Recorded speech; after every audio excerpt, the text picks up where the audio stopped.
Welcome back. Pakistan में corona से अब तक 18 साल से कम उम्र के 211 बच्चे जान बहक हो चुके हैं। इसलिए बच्चों को कोरोना वैक्सीन लगवाना बहुत ज़रूरी है। पाकिस्तान के मारूफ माहिरीन अमराज अतफाल की कराची में प्रेस कॉन्फ्रेंस हुई। हुकूमत ने 18 साल से कम उम्र बच्चों के लिए फाइजर वैक्सीन की मंजूरी दे रखी है।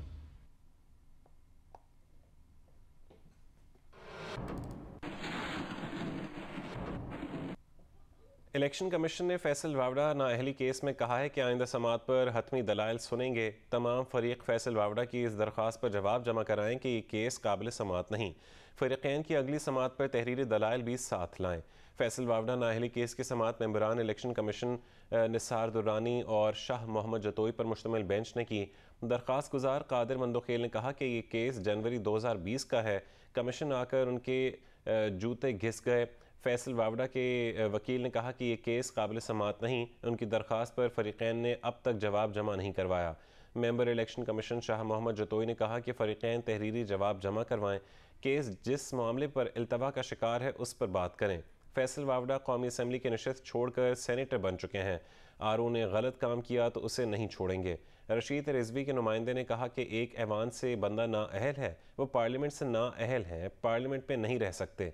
Member election commission Nisar Durrani ने कहा कि दरख्वास्त गुजार तमाम दरख्वास्तों पर जवाब दें। मेरिट पर केस को सुनेंगे। केस की समाअत 12 अक्टूबर तक मुलतवी कर दी गई।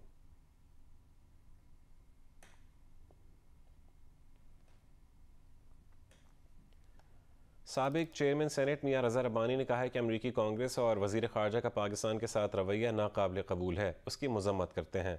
रज़ा रब्बानी ने बयान में कहा कि अमरीका को एहसास होना चाहिए कि पाकिस्तान उसकी रियासत नहीं, ना ही उसका पैरोकार है। अमरीका खुद खित्ते में दोगली पॉलिसी पर अमल पैरा है। अमरीका का दुनिया में इंसानी हुकूक और जमहूरियत के दिफा में किरदार पिसे तबक़ात के साथ धोखेबाजी कर रहा है। अमरीका ने अपने कौमी मफाद में फ़ौजी आमरीतों का साथ दिया। रज़ा रब्बानी ने कहा कि पाकिस्तान अफगान हुकूमत को तस्लीम करने के मामले पर खित्ते के दीगर ममालिक के साथ मुशावरत करें। Welcome back. कराची में दिन भर शदीद गर्मी के बाद शाम में मुख्तलिफ इलाकों में बादल बरसे, कहीं हल्की बारिश और कहीं बूंदाबांदी हुई, तेज़ हवा भी चली। कराची में बुध को दिन भर शदीद गर्मी और हब्स रहा। शाम में गुलशन हदीद, गुलशन मेमार, सुरजानी टाउन, औरंगी, लसबेला, नाजिमाबाद और सुपर हाईवे के करीब बारिश हुई। सदर आया चंडीगढ़ रोड और डिफेंस के मुख्तलिफ इलाकों में बूंदाबांदी हुई। एयरपोर्ट के करीब गर्द आलूद हवाएँ भी चलीं। शाम के वक्त शिमाल मशरक़ और जनूब मशरक़ से चलने वाली हवा की रफ्तार 27 से 32 किलोमीटर फ़ी घंटा रही। महकमा मौसमियात के मुताबिक भारतीय गुजरात पर मौजूद हवा के कम दबाव के असरात के सबब बादल बरसे। शहर के शिमाल मगरबी और शिमाली हिस्से में अब भी बादल मौजूद हैं और हल्की बारिश हो सकती है। बुध को ज़्यादा से ज़्यादा दर्जा हरारत 39.3 डिग्री सेंटीग्रेड रिकॉर्ड किया गया। जुमेरात को भी मौसम गर्म और समंदरी हवाएं मुअत्तल रहने का इम्कान है। दर्जा हरारत 38 से 40 डिग्री तक जा सकता है।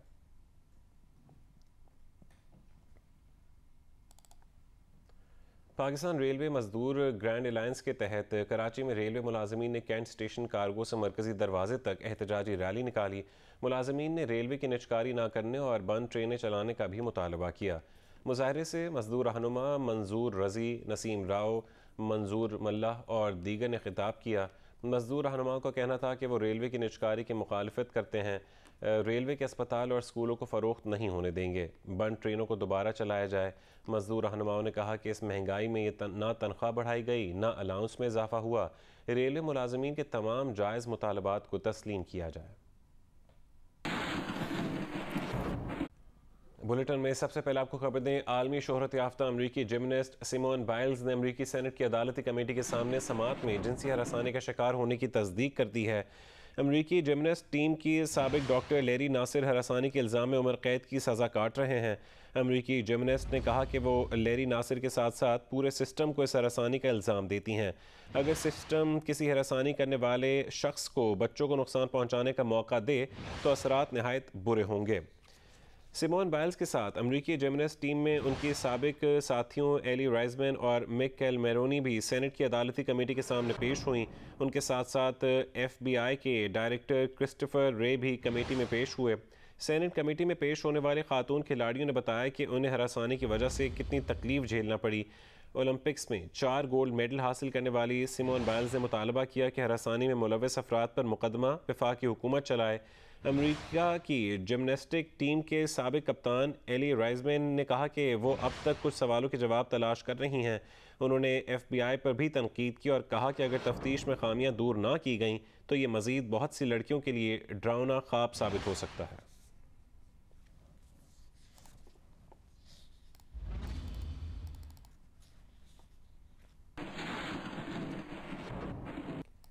आगे बढ़े आपको खबर दें कि ओगरा ने पेट्रोल की कीमत में ₹1 फी लीटर इजाफे की तजवीज़ दी। हुकूमत ने पेट्रोल की कीमत में ₹5 फी लीटर इजाफा कर दिया। पेट्रोल पर टैक्स यानी लेवी ₹3.5 फी लीटर बढ़ा दी गई। डीजल की कीमत ₹5.01, लाइट डीजल ऑयल की कीमत ₹5.92 और मिट्टी के तेल की कीमत ₹5.40 बढ़ा दी गई। वजारत ख़जाना के एलामिया के मुताबिक ₹5 इजाफे से पेट्रोल की नई कीमत ₹123.30 फी लीटर मुकर्रर हो गई। ₹5.01 इजाफे से डीजल की नई कीमत ₹120.04 हो गई है। मिट्टी का तेल ₹5.40 महंगा हुआ। नई कीमत ₹92.26 फी लीटर मुकर्रर की गई। लाइट डीजल ऑयल ₹5.92 महंगा होने के बाद ₹90.69 फी लीटर हो गया। ज़राए के मुताबिक ओगरा ने पेट्रोल की कीमत में ₹1 फी लीटर, डीजल की कीमत में ₹10.50 फी लीटर, मिट्टी के तेल की कीमत में ₹5 फी लीटर और लाइट डीजल ऑयल की कीमत में ₹5.5 फी लीटर इजाफे की तजवीज़ दी थी। ज़राए के मुताबिक पेट्रोल पर फी लीटर लेवी ₹3.5 बढ़ा दी गई है। 1 सितंबर से पेट्रोल पर लेवी ₹2.11 फी लीटर थी। 16 सितंबर से पेट्रोल पर लेवी ₹5.62 फी लीटर कर दी गई है। ज़राए के मुताबिक डीजल पर पेट्रोलियम लेवी ₹5.14 फी लीटर, मिट्टी के तेल पर पेट्रोलियम लेवी ₹2.06 और लाइट डीजल ऑयल पर पेट्रोलियम लेवी ₹1.51 फी लीटर बरकरार रखी गई है।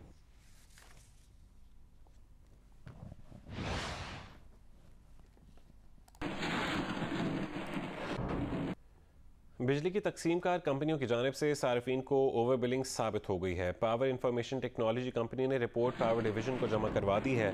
वफाकी वजीर ने 31 दिनों से ज़्यादा की ओवर बिलिंग के जरिए आवाम की जेबों पर डाका डालने से मुतालिक जियो न्यूज़ की तहकीकाती रिपोर्ट पर इंक्वायरी का हुक्म दिया था।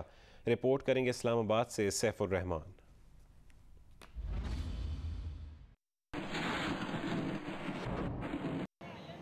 बिजली तकसीमकार कंपनियों की सार्फिन को ओवर बिलिंग साबित हो गई। पावर इंफॉर्मेशन टेक्नोलॉजी कंपनी की रिपोर्ट विफाकी वजीर तवानाई को पेश कर दी गई। जराये के मुताबिक लेस्को में 46 बैचेस में से 6 में ओवर बिलिंग हुई। कैप्को में 36 में से 7 बैचेस, फेस्को के 30 में से 11 बैचेस और आईएसको में 36 में से 8 बैचेस में ओवर बिलिंग हुई। जराये के मुताबिक मेथको में 36 में से 4 बैचेस में ओवर बिलिंग हुई। हेस्को में 36 में से 1, सेप्को के 36 में से 4 बैचेस में ओवर बिलिंग हुई। जराये के मुताबिक पेस्को में 43 में से किसी भी बैच में ओवर बिलिंग नहीं की गई। डिस्कोस की ओवर बिलिंग का मामला सेनेटर प्रिंस अहमद उमर अहमद जई ने सेनेट की कायमा कमेटी पावर में भी उठाया। पावर डिवीजन के हुकाम ने बताया कि ओवर बिलिंग ईद अल अजहा और आशूर की छुट्टियों के बायस हुई। मुतल्लिका कंपनियों से जवाब तलब कर लिया गया है। कमेटी को बताया गया कि सार्फिन को ओवर बिलिंग के पैसे वापस करने से मुतल्लिक फैसला पावर इंफॉर्मेशन टेक्नोलॉजी कंपनी की रिपोर्ट की मुकम्मल जांच पड़ताल के बाद किया जाएगा। सैफुर रहमान, जियो न्यूज़,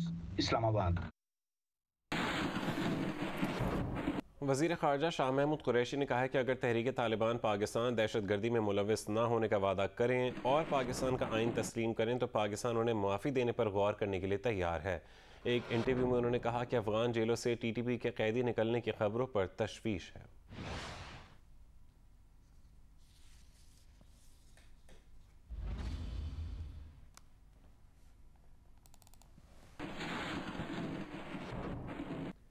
मुस्लिम लीग नून के सीनियर रहनुमा शाहिद खाकान अब्बासी ने कहा है कि चेयरमैन नैब हुकूमत के कब्जे में है, इसलिए उन्हें तोसी देने की कोशिश की जा रही है। कानून वाज़ेह है कि हुकूमत चेयरमैन नैब को अपोजिशन लीडर की मुशावरत से नामजद करती है। वज़ीर आज़म चेयरमैन नैब के लिए मुशावरत शुरू करें, ये बात उन्होंने प्रोग्राम आज शाहजेब खानजादा के साथ बात करते हुए कही। बदनीयती तो साफ नज़र आ गई ना। एक 76 साल के आदमी को एक्सटेंशन देना महज इसलिए कि वो आपके कब्जे में है, तो पूरा निज़ाम जो ये नाम निहाद एहतसाब का है, ये पहले ही इस पर अवाम का यकीन उठ चुका है। हुकूमत भी मफलूज है इसकी वजह से, तो ये तो मुल्क की मज़ीद तबाही का बाइस बनेगा। वज़ीर ख़जाना से पूछ लें तो आपको बता देंगे कि नैब की क्या कंट्रीब्यूशन है इस मुल्क के लिए। ये मेरी आपसे गुजारिश है कि उनसे पूछ लें, वो आपको बताएंगे। उन अफसरों से पूछ लें जो मुल्क चलाते हैं। अगर आपने कानून बदलना ही है तो अपने ज़ाती मुलाजिम को बना दें नैब का चेयरमैन, वो तो और भी आसानी आपको हो जाएगी। कानूनी चाराजोई करनी पड़ेगी, क्योंकि जब एक हुकूमत बदनीयती पर उतर आए तो सुप्रीम कोर्ट ये फैसला कर पाएगा कि ये जो हुकूमत ये बदनीयती पर मबनी कानून साजी करना चाहती है, इसकी क्या हैसियत है। वक्त ने साबित किया कि वो फैसला दुरुस्त नहीं था। मैं तो सारे पाकिस्तान से माफ़ी मांग चुका हूँ कि जो कंसल्टेशन में जो हमारा हिस्सा था उसकी मैं माफ़ी मांग चुका हूँ। तो अब अगर आज गलती हो गई है तो आप गलती को दोहराना चाहते हैं। पीपल्स पार्टी के रहनुमा मुस्तफ़ा नवाज खोकर ने कहा है कि अपोजिशन लीडर की मुशावरत से कोई नया आदमी चेयरमैन नैब बनाना चाहिए। हुकूमत ने ऑर्डिनेंस के जरिए फैसला किया तो अदालत जाएंगे। ये बात उन्होंने प्रोग्राम आज शाहजेब खानजादा के साथ में बात करते हुए कही। अभी अगर पर्सन स्पेसिफिक लेजिस्लेशन इस तरह का हुकूमत लाने का सोच रही है एक ऑर्डिनेंस के जरिए, तो फिर जाहिर बात है उसको हम अदालतों में चैलेंज भी करेंगे। कानून अगर जो कहता है उसी के ऊपर अमल होना चाहिए। लीडर ऑफ द अपोजिशन के साथ कंसल्टेशन होनी चाहिए और कोई भी नया आदमी अपॉइंट होना चाहिए। अगर अपनी पर्सन स्पेसिफिक कोई कानून लेकर आते हैं तो फिर हमारे पास तो कोई ऑप्शन बचती नहीं है सिवाय इसके कि हम इस तरह के इक़दामात को अदालतों में चैलेंज करें और अदालतों की तरफ देखें। Welcome back. सुप्रीम कोर्ट ने चीफ इलेक्शन कमिश्नर की तैनाती के खिलाफ दरख्वास्त खारिज कर दी। अदालत ने करार दिया कि चीफ इलेक्शन कमिश्नर समेत मेंबरान की तैनाती अहलियत और काबिलियत की बुनियाद पर होती है। कायम मकाम chief justice Pakistan justice Umar Ata Bandial ने रिमार्क्स दिए कि चीफ इलेक्शन कमिश्नर और चेयरमैन नैब जुडिशल अफसरान नहीं होते। आइन के मुताबिक किसी आइनी तरमीम को चैलेंज नहीं किया जा सकता।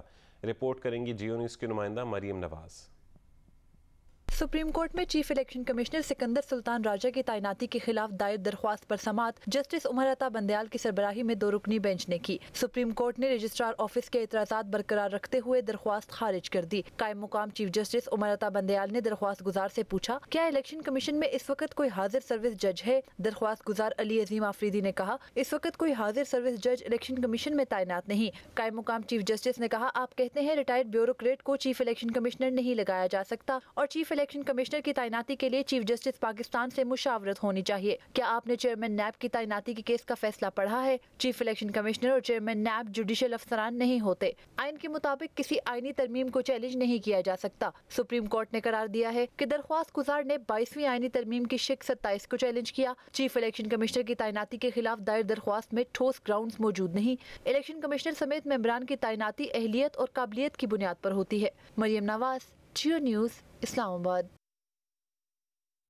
इस्लामाबाद हाई कोर्ट ने करार दिया कि इंतखाबात में EVM के इस्तेमाल के लिए पार्लियामेंट से कानून साजी की ज़रूरत है।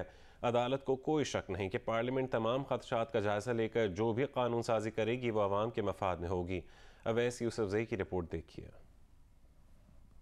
इस्लामाबाद हाई कोर्ट के चीफ जस्टिस अतर मिनल्लाह ने 2023 के आम इंतखाबात इलेक्ट्रॉनिक वोटिंग मशीन के जरिए कराने के खिलाफ तारिक असद एडवोकेट की दरखास्त निपटा दी। 3 सफ़ात पर मुश्तमिल तहरीरी फैसले में कहा गया है कि इंतखाबात में इलेक्ट्रॉनिक वोटिंग मशीन का इस्तेमाल कोई अनोखा काम नहीं, बल्कि ये निज़ाम दुनिया के बहुत से ममालिक में राइज है। EVM के इस्तेमाल के लिए पार्लियामेंट से कानून साजी की जरूरत है, जिस पर अभी बहस होना बाकी है। दरखास्त दहिंदा के खदशात इस मरहले पर कबल अज़ वक्त और महज खदशात हैं। अदालत के पास शुबा की कोई वजह नहीं कि पार्लियामेंट तमाम मुतलका अमूर को ना देखे और अवाम के मफाद में फैसला ना करे। अदालती फैसले में कहा गया है कि मुनसिफाना और शफाफ इंतखाबात का इनेकाद इलेक्शन कमीशन की जिम्मेदारी है। अवैस यूसुफजई, जियो न्यूज़, इस्लामाबाद। ना स्कूल फर्नीचर की खरीदारी में 1 अरब रुपए की करप्शन हुई, ना मनपसंद अफराद को ठेका दिया। वजीर इत्तलात सिंध सईद गनी ने इल्ज़ाम मुस्तरद कर दिया है। कहा कि किसी के पास सबूत हैं तो पेश करें, रिपोर्ट करेंगे। कराची से राना जावेद। वजीर इत्तलात सिंध सईद गनी ने स्कूल फर्नीचर की खरीदारी में करप्शन के इल्जाम मुस्तरद कर दिए। कहा, सरकारी सतह की खरीदारी गरीबाबाद की सस्ती दुकान से नहीं हो सकती। हुकूमत को सेपरा के कवानीन पर अमल करना होता है।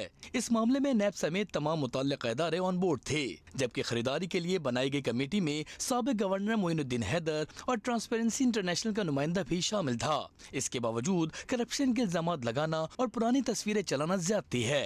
1 अरब रुपए तो टैक्स और ट्रांसपोर्टेशन के टैक्सेस तो वापस आ जाएंगे, जाने सिंध गवर्नमेंट वापस आ जाएंगे, तो गवर्नमेंट भी जाने ना, वो तो किसी की जेब में नहीं जा रहे। तो 1 अरब रुपए ट्रांसपोर्टेशन और टैक्स की मद में इस 3.6 अरब से निकल जाते हैं। अब 2.6 अरब रुपए में 1,44,000 बेंचेस भी उन्होंने देनी है। अब अगर 1,44,000 बेंचेस भी दे दें 1 अरब रुपए ये भी निकल जाए तो 3 अरब रुपए का टीका किसने हिसाब निकाला, मेरी समझ में तो नहीं आ रहा है। सईद गनी का कहना था कि वज़ीर आला सिंध को इस मामले की तहकीकात करवानी चाहिए और रिपोर्ट मीडिया और ट्रांसपेरेंसी इंटरनेशनल से शेयर की जानी चाहिए। जो उसकी स्पेसिफिकेशंस हैं, जो उसके एस्टिमेट्स हैं, उसमें तमाम का तमाम जो काम है, जो वर्किंग है, वो सेंट्रल प्रोक्योरमेंट कमेटी ने की है, जिन्होंने माहिरीन को बिठाया है, जिन्होंने विजिट्स किए हैं, जिन्होंने मार्केट से रेट लिए हैं, जिन्होंने क्वालिटीज चेक की हैं, सब उन्होंने किए। इसमें कोई मैंने नहीं कहा कि इस तरह की ले लो, उस तरह की ले लो, ये मत लो, कोई किसी किस्म की मदाखलत नहीं है। मैं तो चाहूँगा कि किसी दिन जो प्रोक्योरमेंट कमेटी के चेयरमैन हैं उनको भी बिठाएं, जो और मेंबर्स हैं उनको भी बिठाएं, ताकि वो भी आपको बताएं कि भाई उन्होंने कौन सा प्रोसेस किया है जिसके ज़रिए ये सारी चीज़ें उन्होंने की हैं। वज़ीर तालीम सिंध सरदार शाह ने कहा कि मामले का असर नौ जायजा लिया जाएगा और शफाफियत बरकरार रखने के लिए हर मुमकिन इक़दाम किए जाएंगे। कैमरामैन अल्ताफ हुसैन के साथ राना जावेद, जियो न्यूज़, कराची। कराची में ग्रीन लाइन बस मंसूबे के हवाले से 44 बसों की पहली खेप 18 सितंबर को चीन से कराची पोर्ट पहुंचेगी। ग्रीन लाइन बस मंसूबे के हवाले से कराची वालों के लिए अच्छी खबर है। ज़राए ने जियो न्यूज़ को बताया कि 44 बसों की पहली खेप 18 सितंबर को चीन से कराची पोर्ट पहुंच रही है। पहले मरहले में ग्रीन लाइन बस सुरजानी से नुमाइश तक चलाई जाएगी। बसें मुकम्मल एयर कंडीशन होंगी, जिनमें 200 से 250 अफराद के बैठने की गुंजाइश होगी। बस में ख़वातीन और माजूर अफराद के लिए नशिस्तें मुख्तस होंगी। गवर्नर सिंध ने अक्टूबर में ग्रीन लाइन मनसूबे के इफ्तिताह का दावा किया था। मनसूबे के पहले मरहले की बहाली के लिए 80 बसें मुख्तस की गई हैं। ग्रीन लाइन बस मनसूबा 2016 में शुरू हुआ और 1 साल में मुकम्मल होना था। ताहाल इस मनसूबे पर काम जारी है।